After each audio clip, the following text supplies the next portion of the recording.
Si hay un mito o arquetipo recurrente, tanto en las tradiciones antiguas, como en los mitos de la modernidad y del pasado, ese es el diluvio universal, y esto se traduce en la escasez de los símbolos protectores. El ser humano que ha olvidado de dónde viene, olvidará hacia dónde tiene que ir, y también en dónde tiene que estar, o lo que es lo mismo, la apertura de la nada. El hombre que otrora tenía su tradición, tenía sus rituales y defendía un legado por el cual se levantaba cada día, ahora se vale únicamente de su confianza en Dios, sin símbolos ya, sin ritual, sin sacralidad.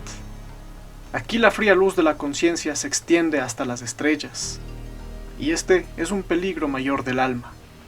Y a la vez, es una oportunidad para las conquistas de la razón, del intelecto y del conocimiento.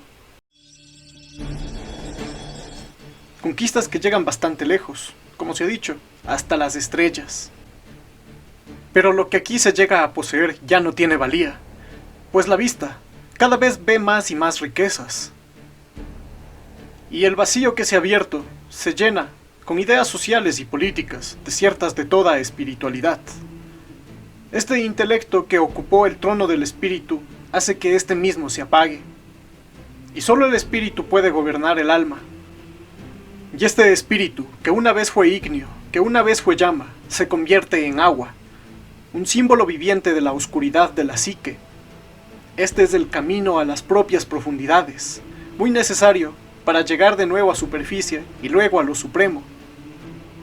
El espíritu que ahora es agua simboliza a lo inconsciente, pues el espíritu se ha tornado en tal, se ha descendido a las profundidades, y esto representa una intensa resistencia de la conciencia, pues ésta cree que el espíritu solo existe en las alturas.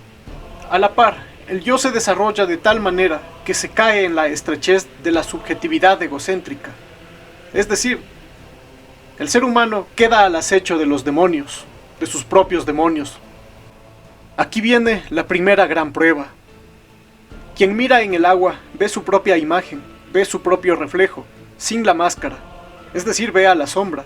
Se ve a sí mismo, se encuentra consigo mismo.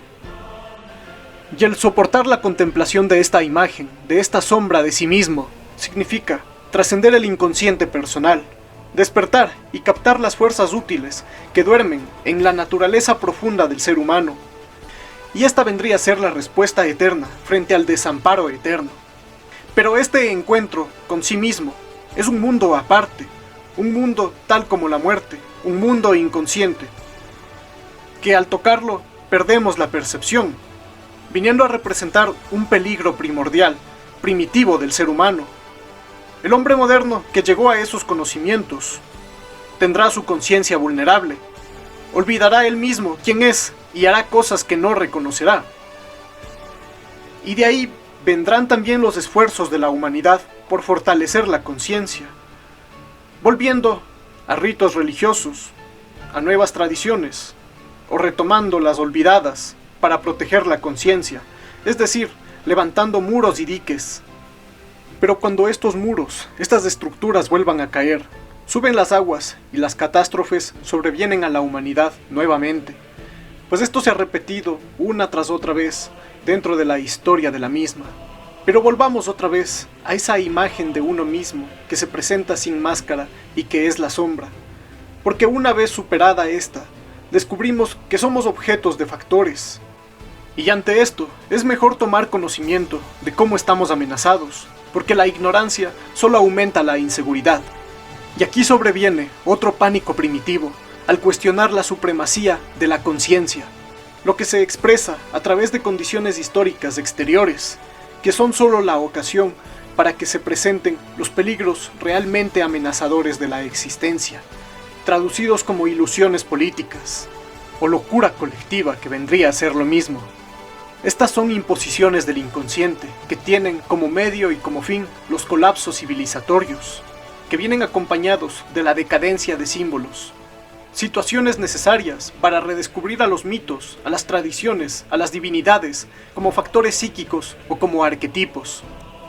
En suma, todo esto nos lleva al día de hoy, una época donde se vive una extraña transición, donde si bien se ha cuestionado al juicio y la razón que estaban por encima del ser humano, el espíritu sigue estando por debajo del mismo. Una absoluta nada, una época y cultura sin símbolos. Y es por eso que hablamos de la psicología del inconsciente. Pongamos dos contextos distintos para ejemplificar lo dicho.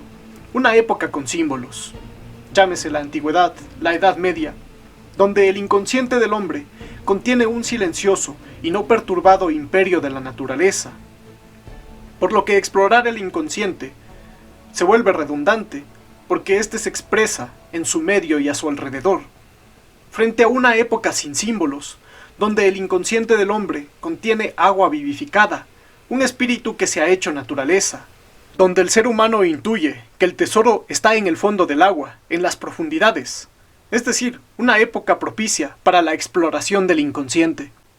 Y quien se pierde aquí se ahoga, regresa a un estado instintivo. Pero quien logra llegar más lejos, y tal como dijo Cristo en sus enseñanzas, se convierte en pescador.